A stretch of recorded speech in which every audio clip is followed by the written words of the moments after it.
Good afternoon, race fans. We are back in the men's truck on the way home from MIT. We just had our annual duel this morning on the Basin in Boston. Coach Stratton's at the wheel, so I can relax here and give you guys the blow-by-blow. If you see any boats blow off the trailer behind me here, just let us know. But I think we'll be okay. The athletes did a pretty good job packing today. Great morning for the Marist guys. This event is definitely become a major fixture for the crew.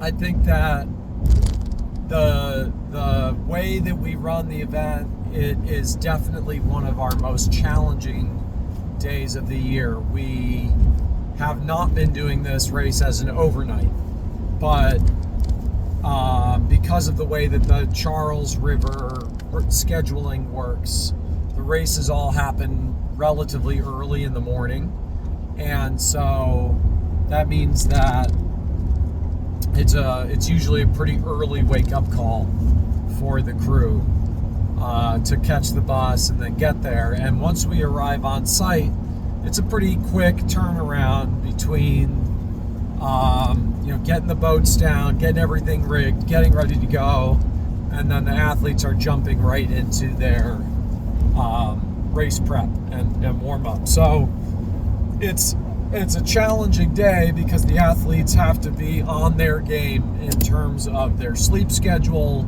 their fueling. They have to be ready to go coming off the bus, be business-like on land in order to not get behind schedule, and then get out and execute a race. And in comparison, MIT are sleeping in their nice cozy dorm room right nearby, and they're able to wake up and come down to their boathouse at leisure. And so it just is a challenge for our team, and one that we try to manage as well as we can every year. I felt like this year we did a really good job of managing that challenge. It seemed like the athletes came off the bus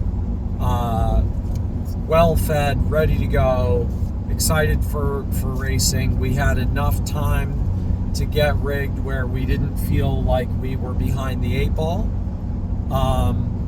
And so that was really, really cool to see. The varsity raced first. The weather was a complete all over the place today. We knew that the wind was going to start the morning as a crosswind coming from the North Shore, which was the shore that we were on at MIT's boathouse. And then over the course of the morning was going to be steadily shifting from the north to directly in the west. And then once it got into the west, it was going to be picking up speed from what had been around like a 8 to 10 mile an hour crosswind, and it was going to end up being, by the end of the day today, something like 17 to 20 mile an hour tailwind. And so we were hoping, with the way the schedule was, that we would be able to get all of our racing in. And actually, when we were on our drive here this morning, it was looking, according to the forecast, even more favorable that we would be able to get all of our racing in. We had the varsity at 9:50, and then the 2V, 3V raced at 10:30, and then we had 3 4s scheduled to race at 11:10. And the forecast we were looking at was showing the wind finally settling in the west, in the east, around noon. And so we figured we might just be able to squeeze in the 4s event before things got really crazy out on the Basin. So the varsity kicked us off.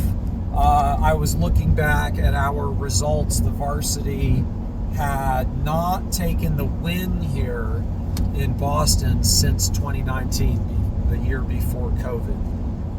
We did not do the race in 2020 or 2021, and then since then we've been on a losing streak with MIT. We did beat MIT in 2022 at the IRA that year, but was a very very frustrating loss that year at our duel in Boston, one that was a little bit of a wake-up call for that year's crew. So it had been over 5 years since we gotten a W here in Boston. The varsity, our goal in the race today was just consistency, strong pace. We wanted to come out of the gate really hard in the early part of the race. And I think the athletes did a great job. We came out hot in the start and got maybe a seat or a half a seat on our start and high strokes, and then executed really well in the early meters, first 1,000 meters of the race, and put a lot of power into that part of the race, and gradually were able to pull up to about a length lead at the halfway mark at the Harvard Bridge. MIT made a nice move at the bridge to come back. They brought it back to maybe about a 6-seat deficit, and then Marist put in another move at about the 1,200 meter mark, and pulled up back to a little bit of open water. And then I think by the end of the race course, we were running out of steam a little bit, but we'd executed a large enough lead at that point that the athletes were able to respond to MIT. And so the final margin was a Marist win by about 2.5 seconds. So just a little under a boat length, probably about 8-seat lead at the finish line where the boats were connected deck to deck. So really cool race for that group, a young crew in there. For most of the athletes in that boat, that was either the first or second time that we had raced here, and so definitely cool for the team and the program to come away with that win. Again, it's been a minute since we had some success up here in Beantown, so that was cool to see. The 2V, 3V, by the time those guys were completing their warm-up, the wind had actually finished shifting into the west earlier than we expected it to, and the wind speed was starting to ramp up really rapidly. Those of you who were on the live stream probably heard the coaches and our guest in the launch, Gavin Crouch, class of I think Gavin was class of 23, class of 24. Class of 24. Sorry, Gavin. We love you, buddy. We just view you as still being on the team. That's how current you are. So, Gavin was on the launch with us, and on our way back up, you could feel the air probably shifted. It was about 10 degrees colder all of a sudden. The clouds came in, and the wind just started to send it out of the east. And the boats were having a really hard time getting backed into the stakes. The stake boat holders kind of didn't know what they were doing, and so we wasted probably 5 to 10 minutes trying to get lined up in the stakes, and like the longer they took to get lined up, the wind just kept exponentially ramping up, and the waves were getting crazy. But we eventually were able to get our start in. The conditions, by the time we got that race going, the conditions had deteriorated significantly already. We were already, like a lot of oars hitting the water, a lot of splashing, and it quickly became a race of, who can get their oars in and out of the water cleanly, who can maintain some composure, who can keep the boats set a little bit. The 3V came out of the gate really hot. They were actually 4 or 5 seats up, and they were able to hang with the other two boats until about the 800-meter mark. The Marist 2V started down by probably about 3 seats to MIT, and then over the course of the first 1,000 meters, they gradually pulled up, and by the bridge, they had acquired a lead of about, I want to say about a length, maybe a little bit less than a length, and then MIT made a move kind of in the third 500, made a move to walk back in, and they got reconnected, and for a minute looked like they were going to make a move to get back ahead of the Marist 2V, and the Marist 2V was able to make a move going past the 500-meter mark to get back to open water. And so the result was kind of similar. Once we got into the really, really rough water at the end of the racetrack, it effectively became impossible for anybody to make a significant gain because everybody was just thrashing around, catching crabs and getting oars stuck in the water, and spray coming off all the riggers, and there was water coming in over the gunnels of all three of those eights. So it really was like a survival race at the end of that race. And the Marist 2V was able to pull that off as well. They ended up with about the same margin as the Varsity's race. It was about 2.5 seconds over the MIT 2V.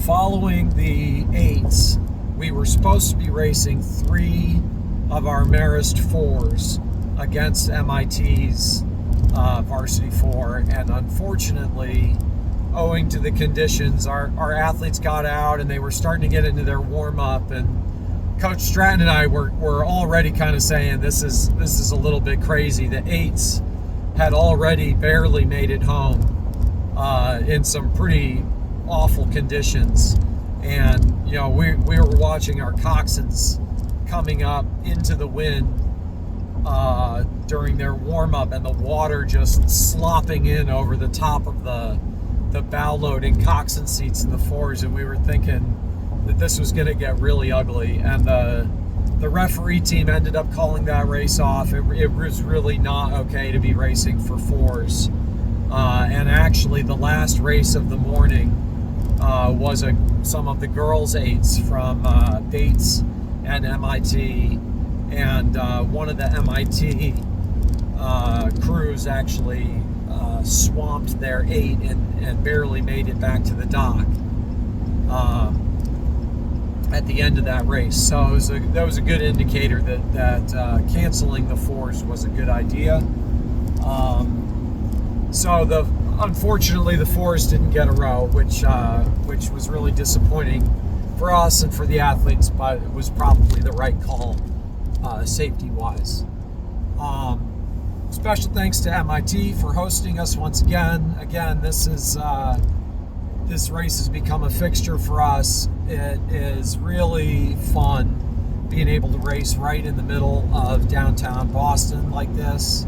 Iconic scenery, pretty classic, iconic northeast weather. Every time we're up here, it's either cold or rainy or windy or some combination of the three. And these two teams are extremely different in terms of the type of person who goes to MIT as opposed to Marist, but the teams have had incredibly tight competition over the years, and this year was no different. And so, again, thanks to MIT for hosting us, and we're thinking that probably we need to have a trophy at some point between these two teams, a named plate or cup or bowl of some kind. So Coach Stratton and I are contemplating on that, figuring out maybe we can get a trophy established here between these two teams. Special thanks to all the parents and alumni who showed up, and especially the Scarano family put together some sandwiches for the whole crew, so that was really awesome. And we will be back in action next weekend on Lake Occoquan in North Virginia, right near DC. We have Occoquan duels set up with a variety of teams who are going to be at that event. St. Joe's, Marietta, I believe that Jacksonville is going to be there. University of San Diego is sending their top crew. Hobart is going to be there, and I believe Embry-Riddle is also going to be there. So that race will have heats in the morning and finals in the afternoon for our varsity, second varsity, and third varsity crews. And we will hopefully be able to come to you with some live feed from that event as well, although there's no promises what the wireless pickup is going to be looking like at the Occoquan. The signal may not be great, so we may have to just videotape it and then send out the videotape later. But again, a special thanks to everyone who was here today. Wishing everyone a happy Easter weekend, and we'll look forward to getting some more information to you this week about our Occoquan schedule. Yeah, overall, Coach Stratton and I are very pleased with our results. Exciting moment for the team. MIT was ranked 22nd in the preseason polling, and so that's definitely a good feeling to bump off a ranked opponent. And the team will, obviously be viewing them as a continuing threat, as we are going to see them again at the Dadvale Regatta coming up at the end of the season here. So we're going to be back at work at home on the Hudson River this week, and we'll bring you some more news and updates. But in the meantime, we hope everyone has a great week, and go Red Foxes.